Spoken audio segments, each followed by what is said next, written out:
Hey guys, I'm Rorz from the Guitar Ninja, and today I'm going to take you through a basic finger warm-up exercise. These are great for your dexterity. That's your finger strength, flexibility, speed and control all crushed into one. We're going to go through the bass riff of Hey Joe by Jimi Hendrix. This is a great song for getting every finger involved. It's also great for our stretch, which I'll add later on in the lesson. So things to think about before we start getting into this is, first of all, our thumb position. This is quite important.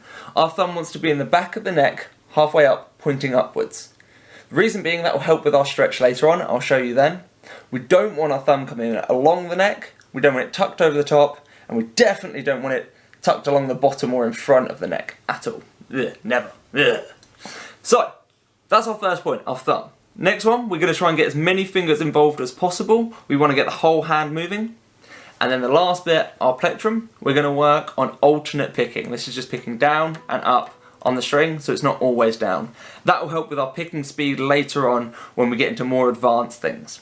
One last thing to note is we're not always going to be starting with our first finger. So this is the riff as we want it to sound.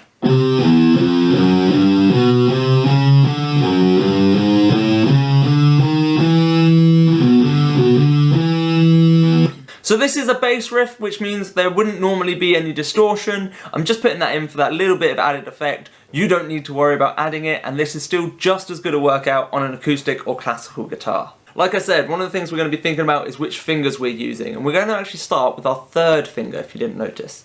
So the first note is using the third finger on the third fret of the fifth string. Now the reason we're going to do this note, like so,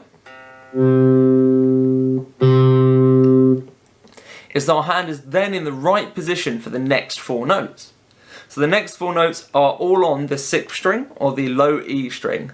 And we're going to play an open note, so no need for this hand at all. Then we're going to go first, second, third, getting in three fingers.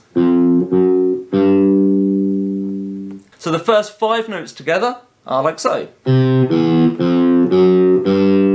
So again, if I come back to this hand, that's a down, up, down, up, down. It's how I'm picking on the string. So the next four notes, this is an excellent position because we've now got four notes to play and four fingers. So we get to get them all involved. So we're going to start with our second fret on the fifth string, and we're going to go 1, 2, 3, 4 with our fingers, and our frets we're going 2, 3, 4, 5. Again with that alternate picking. Once we've done that, we're going to carry on with the next two shapes doing the same thing. So our next shape is the same frets, but this time on the sixth string. And then our last selection of four is 4, 5, 6, 7, all on the fifth string. So that's a great way of getting all of our fingers involved and moving on this. Our last section, our last five notes, are slightly different. We're not doing a standard run, but if you notice there's sevens and fives. So what we're going to do is we're going to make sure our first finger is over the fifth fret, and our third finger is going to cover the notes on seventh fret. So we're actually again going to start with our third finger and not our first finger like you'd normally go to if you were just looking one note at a time. So this last section sounds like this. Notice we've still got some alternate picking. And we're actually having to change the strings here, so it's a little bit more to think about. So again, that whole thing combined.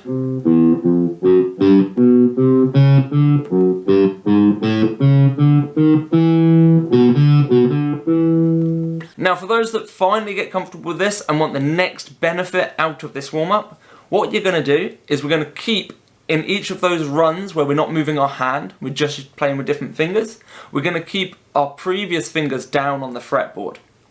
Reason this helps is it forces you to get used to how to stretch to get all those fingers on, which will help us a lot later on when it comes to crazy stretch chords. Like these. Weird. Anyway, so we're going to stick to these fingers, and what you'll notice is at times that thumb and wrist angle, and actually your elbow as well, all have to be in the right place for these notes to work. So I'm going to play the first five notes, then the next four I'll go through. So the next four, if I keep my previous fingers in place, it's going to be second, third, fourth, and then to get that fifth fret to get my finger up there, if you notice my elbow here has to come in and my thumb and wrist have to all rotate with it. And now I can keep all 4 fingers in. That is a great exercise, will help you later on with finger speed, making sure you can get that 1 finger per fret, and even for the more advanced things like bar chords. To get our bar technique right, we need that elbow, thumb and wrist all in the right place. I hope that all made sense to you. If not, I have got a blog explaining it in detail as well. If you want to give that a read, there will be a link. There's a few other blogs and there's even online courses all on the website, which is theguitarninja.co.uk.